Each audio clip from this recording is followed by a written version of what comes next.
Well, today's the day we're going down to Danbury, Connecticut to look at that Wells Index milling machine.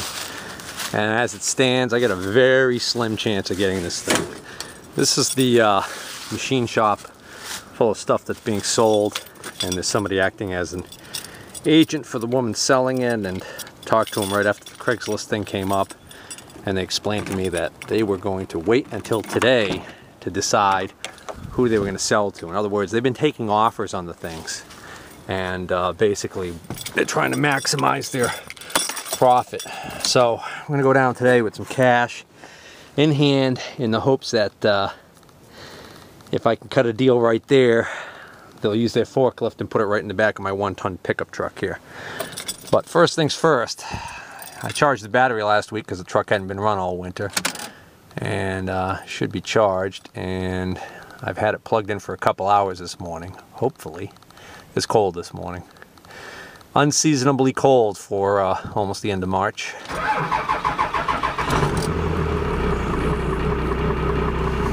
Good to go.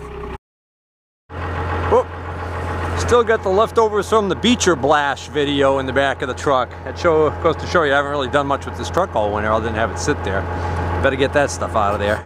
Oh, getting some fuel. Can't believe that diesel is $3.95 and 9/10 cents per gallon. Well, that $3.96 a gallon makes the math a little easier. I can round that up to $4 a gallon, and that tells me that my $50 just bought me 12.5 gallons of fuel, which at 10 miles of the gallon would be about 125 miles, but I could probably squeeze about 15 on the highway out of this thing, so you know, hopefully that'll get us there and back. And if I end up not buying anything, well, then that's going to be money and time wasted again.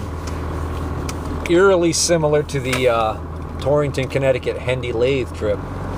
All right, got the Dunkin' Donuts coffee. Any size coffee for $1 plus tax, can't beat that, right? Well, actually, Cumberland Farms has that, and they got better coffee. Of course, I may be talking to people that are watching this video that don't even know what Cumberland Farms is. Guess, right? Next stop is the bank. Gotta have cash on hand for this gentleman or gentleman or whoever these people are, because if I cut a deal, I'm gonna plan on leaving there today. The deal over there is that they had a bid last week. Somebody came in and offered them $1,600 for everything. Now, I don't know what everything is, but I know that the key machines there are, they've got a shear, which is I think like a 36-inch or a 48-inch shear, you know, for cutting sheet metal. And a lathe that he's saying is an index, a Wells Index lathe. I don't think there is such a thing. I'm looking at the pictures, which aren't very good, that he took, because he looks like he took them with his phone, and a crappy phone at that. It sure looks like it's a South Bend 9 or a 10-inch. And then, of course, there's the mill, which looks like a Wells Index 847, which is a hell of a nice mill. And if it's in great shape, I'd really love to own it. And then last is his cabinet. Two-door metal cabinet, you know, one of the typical ones you see with shelves on it. Looks like it's fully loaded. And he says there's a lot of stuff in there that goes with the mill, and then there's some stuff that goes with the lathe. And then he took another photo, because his photo was so bad, of the mill, showing the table. The table's got a vise on it. Looks like it might be an old Bridgeport vise, and a small rotary table. All right, so he actually thinks that I'm coming down there to make a bid on this thing. He said, I called him yesterday, asked him how things were progressing, and he said, yeah. He said, the woman who owns all the stuff, she's waiting for me to come down and look at the stuff before she decides whether or not she's going to accept the bid of $2,500 they now have for everything. So over the week, either the same guy raised his offer, or I don't know. And you know, $2,500 may be a steal for everything, depending on what's in that cabinet and, you know, how good the lathe is, whether or not you need a lathe, you know, whether or not you're buying to resell it or you need a lathe. I don't want another lathe. I don't want the brake or the shear, even though, I mean, it would be a handy thing to have, but it's a big, heavy thing that I don't have storage, you know, for right now. So, make a long story short, I'm going down there because he thinks I'm coming down there to make a bid on everything, and what I've got to do is I've got to go down there and try and convince him how it would be in their best interest to keep things broken up and sell me the mill. I'm hoping maybe I can convince him that he can get more money if he just takes the lathe out and sells that separately. That lathe, if it's a good clean South Bend, I've seen South Bends go for as little as 500 on up. I mean, average is like 12 to 1500 for a South Bend with tooling. I've only gone a mile since I put the address in the GPS, so it's a total of like 86 miles or so. Anyways, I think I misspoke before. I might have said Danbury, Connecticut. I'm going to Waterbury, Connecticut. And that's the other thing too. Last week, I was going to go down when I first saw the ad. I called on it the very next morning, and that's when he explained to me that they had just put the ad up and they wanted to let it run for a while and let people come down and make bids and all this. So I decided, I talked to him, I said, well, why don't I come in at the end? You know, duh. Now, whether or not I'm going to be the last one or not, I don't know. These guys could be playing a whole game where I could go down there and they might still say, no, we're going to wait and see what the other guy wants to do and just use my offer to beat up the other guy. You know? So, I don't know.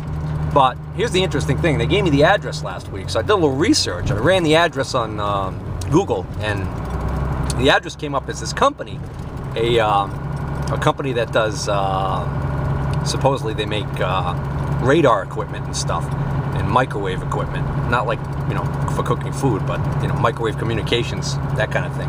So then I looked at the picture on Google Maps, and I'll tell you, it's a scary looking neighborhood.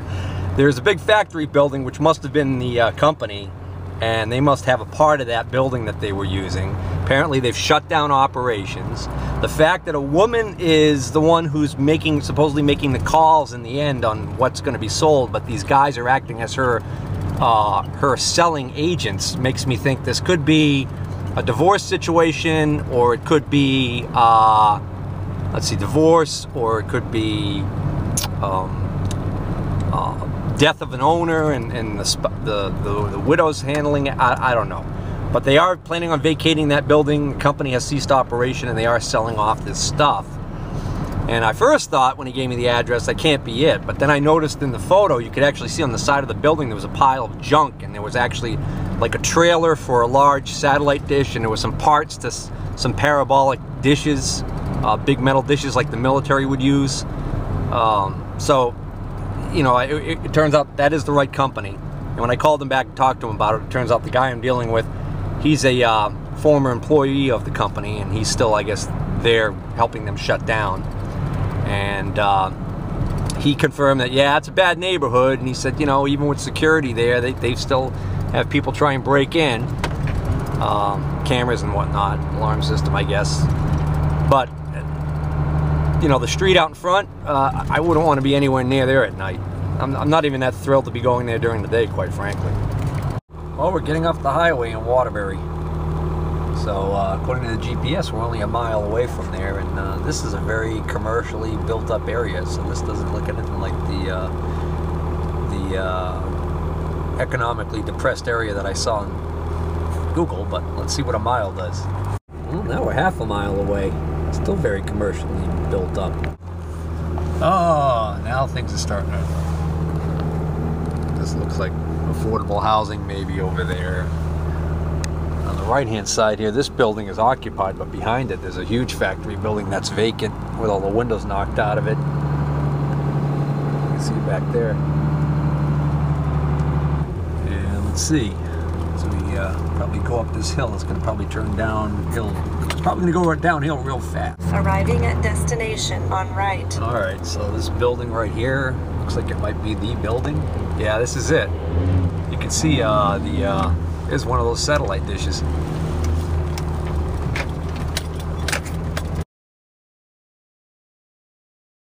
Well, sad to report, not gonna happen. I passed on it. I was offered the milling machine with a cabinet full of tooling for $1,200. Not a bad deal, you know, I think, but it's not a Bridgeport, it's a Wells Index, model 847, which is a nice machine. And All of the cutters in the cabinet, a lot of them looked like they were brand new, but they were all high-speed steel. There's nothing carbide. The pluses that it had to go with it were small rotary table, a Bridgeport brand swivel vise. In the cabinet, there was an angle plate. There was what looked like an indexing head, small one, no plates for it. And a lot of, like I said, probably about a dozen collets, R8 collets, and some other holders, end mill holders, that kind of thing.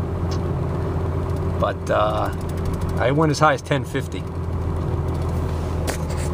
I'm not even entirely sure what the whole story is, you know, with these guys here, whether or not I'm, you know, being level with completely or not, because the story goes that a guy came up from New Jersey and looked at the shear, the lathe, and the milling machine, and the cabinet with the tooling in it, and he offered him $2,500. So I was supposed to offer higher than $2,500 to buy everything. Now I checked out the mill, confirmed that it's working good, and told them I'm really only interested in the mill.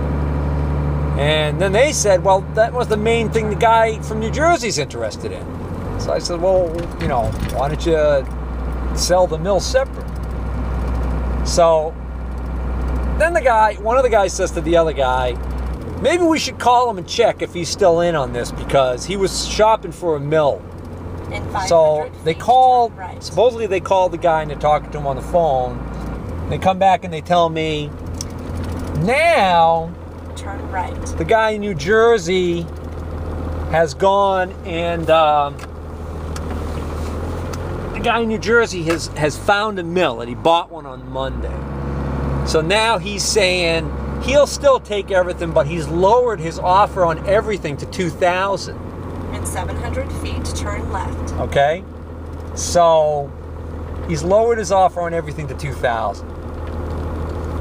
So they're telling me they'll sell me the mill with the cabinet full of stuff for $1,200.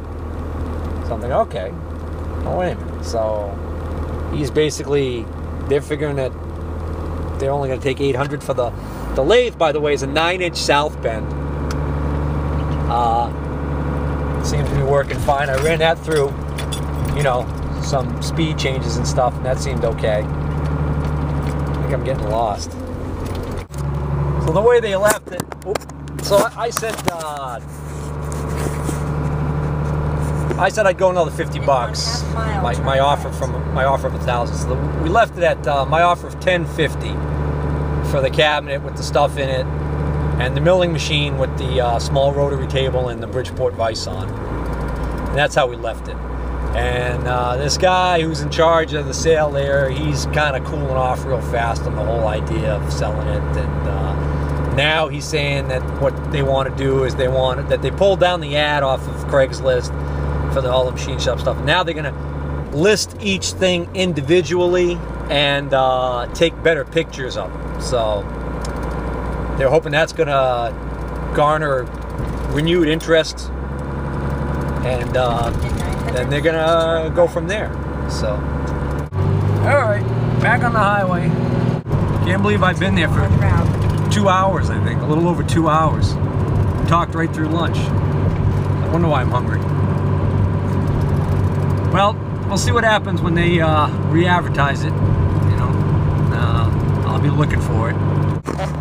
Well, we're 18 miles from home, and I've had quite a long ride here coming back. Plenty of time to sit here and think about the day's events and stew over it. And the more I think about it, the more I think I made a mistake and not just